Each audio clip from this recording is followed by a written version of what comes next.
Good morning, everyone, and welcome to Stretford Paddock. I am Alex. I'm here bringing you the news from Old Trafford, and we've got an update today. We've got an update on Paul Pogba. We've got some more stuff around the manager, around Ole Gunnar Solskjaer, and also a little bit of an update on a certain right back from Spain. So, starting off this morning, the update on Paul Pogba. Fabrizio Romano yesterday was talking on his Here We Go podcast about Juventus and their interest in Paul Pogba, and the fact that this summer in April they actually put a bid in. They actually put a swap deal bid in, including Pjanic and Douglas Costa, in order to try and get Paul Pogba, and United didn't want it. And this is more confirmation that, me and Steve talked about this the other night, that Juventus don't really have the money to buy Paul Pogba, and even though that they still are going to be linked and rumoured to them, they haven't got the money to just go, here's 100 million, thanks, let's have Paul Pogba back. That's not what they're going to do. They're going to try and run his contract down, try and get him on a free, or try and get him on some kind of swap deal for Manchester United. And to be honest, does that really work for Manchester United? There's very few players, I think, that would fit perfectly at Manchester United going in there.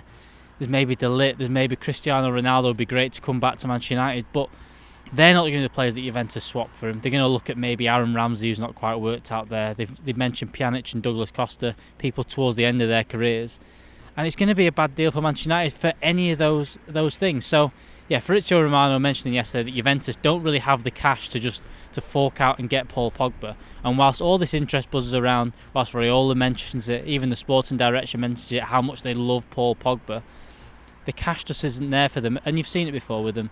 They somehow get these free transfers all over the place. They got Aaron Ramsey for a free, Emre Can. They got all these players arriving for free to Juventus and look like great deals. And I think that's what they want to do with Paul Pogba. They want to see if they can run his contract down, maybe into his last year, where he can get him for 50 million and things like that. But that's not what United need to do. If Paul Pogba is gonna leave Manchester United, United need to get the best deal possible for him. They need money in there so that they can recuperate that and also go out and spend and replace Paul Pogba. So if United are going to sell him, they need to play hardball. And everyone's saying Dortmund did it this summer to us.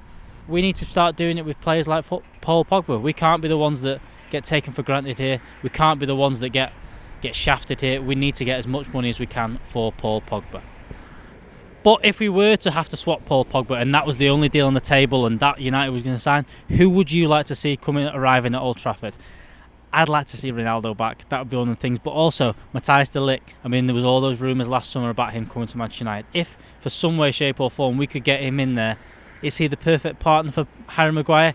Is he an upgrade on Harry Maguire and would maybe go beside Lindelof? Who knows? But I think that they're probably the only two players that I would want right now at Manchester United from Juventus. So, second story today, it's all about Ole Gunnar Solskjaer and the club backing him, and maybe the players not fully backing him. The starting one is in The Guardian, and they're coming out saying the club is going to back Ole Gunnar Solskjaer. And whilst we've all seen that this looks like the pattern of every manager since Sir Alex Ferguson, they get backed, they do all right. They don't get backed, start going downhill, sack him.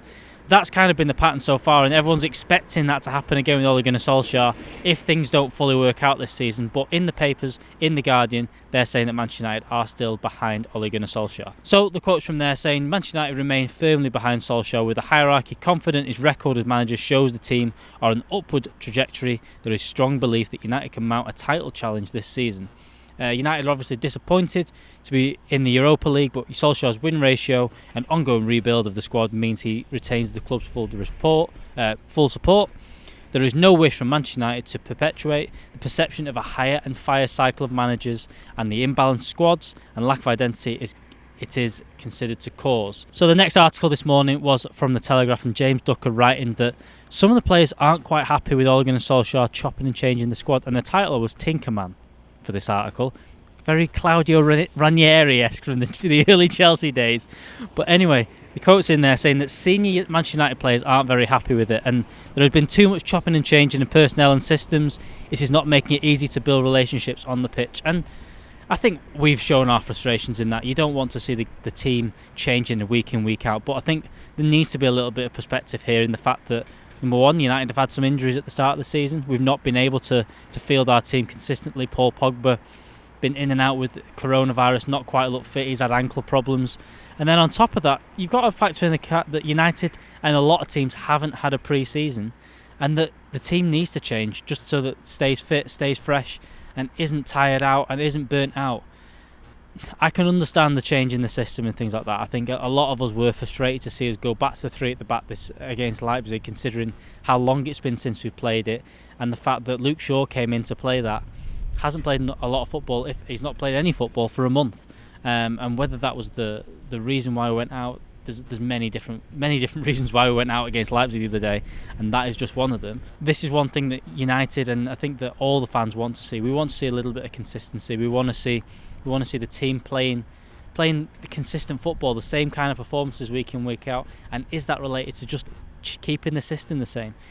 You can't keep the same players every single time, but as mentioned in that article, maybe just stick with one system, maybe going, this is how we're going to play football, whether we play one team or another. Let's not change to defend, let's not change for anything out, let's just play our football, let's be one system. Let's see what Ole does. I think that this weekend he'll go back to the 4-2-3-1 against City, which I think has been his most success. I think one thing that didn't get mentioned tonight and hasn't been mentioned is the lack of Fred against Leipzig.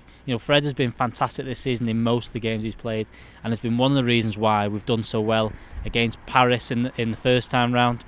In the first game against Leipzig, Fred's been fantastic in a lot of games this season, and maybe we just really missed Fred on Tuesday night. So big news breaking last night that Manchester United are interested in Kieran Trippier from Athletico Madrid, the 30-year-old wing-back. It seems a bit of a strange one to me, considering we've got Aaron Wan-Bissaka there, and it's not looked like anyone's been able to shift him. But maybe Ole's going, do you know what? I do need a full-back as an option that has a little bit more going forward, and especially playing that three at the back system. I don't think Aaron Wan-Bissaka fits in as your necessary wing-back, and I think that someone like Kieran Trippier, someone that's got that attacking capabilities, the crossing capabilities, I think he needs to be an option. And I think that this has been an update from Sky and James Cooper, and Jay mentioned last night that James Cooper doesn't usually and never just says, I've heard this on the grapevine kind of thing. He's gone, this source confirms it, this source confirms it, this source confirms it.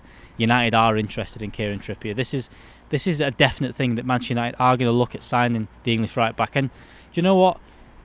You can see the archetype of left back he's gone for with Alex Telles, with someone that can cross a ball, someone that wants to go forward, someone that can put a ball onto a player like Cavani. He's mentioned we can play a different way with Edinson Cavani a couple of times. And I think that what he means by that is he wants to have that system where we can put crosses into the box, we can challenge teams aerially, and having full backs, Alex Telles and maybe Kieran Trippier, that can put crosses in from either side. It's a big thing, it's an extra option, it's an added threat, and you've seen that Manchester United have so many of their attacks coming down the left-hand side. Maybe this is an option to get a little bit more width on the right-hand side without actually signing that right winger. I'm sure a few of you are thinking, Diogo Dalot from AC Milan, would he not do the job? Is he not on our books? Let us know in the comments. Let us know, who would you rather have as your wing-back for Manchester United? Would you rather have Diogo Dalot brought back from AC Milan next summer? Or would you like to see us go out and sign Kieran Trippier from Atletico Madrid? So that's going to be all from me at Old Trafford this morning. Make sure you stay in tune. We'll have all the build-up to the Manchester derby on Saturday. A huge game for Manchester United. Also, if you're not already, make sure you are checking out our memberships. We have our Paddock 12 Days of Christmas, 12 Days of Paddock, where we are giving away everything from T-shirts, from FIFA to Football Manager, all the way to a PS5. So if you've not already checked out the membership, all you have to do, join as a member, and you are entered into that giveaway. Thanks for watching today. I've been Alex. That's been Old Trafford. I'll see you next time.